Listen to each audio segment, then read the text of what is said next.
So I'm looking at all of this white vinyl,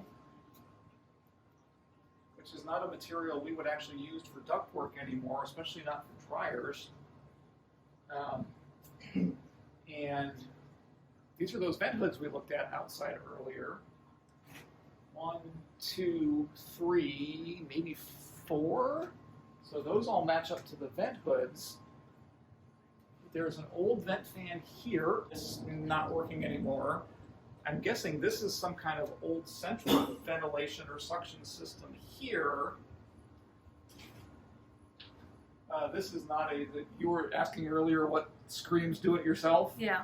This screams do-it-yourself, and I'm not sure what its purpose is. So we'll have to do a little further investigation. Could it be the duct tape?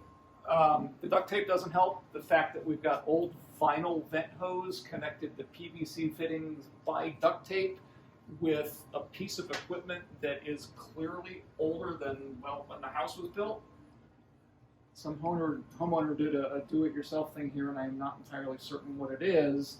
The foil ductwork connecting to the vinyl ductwork over here is probably the vent fans they installed when they redid this half bath and turned it into the one with the steam shower. But even then, they should have replaced that vinyl with at least foil hose and preferably with solid galvanized steel.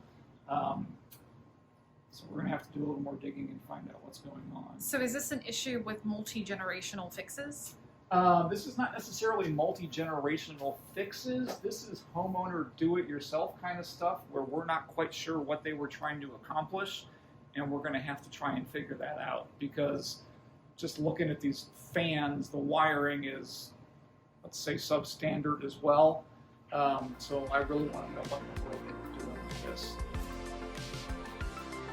Thanks for watching, and we'll see you in the next video.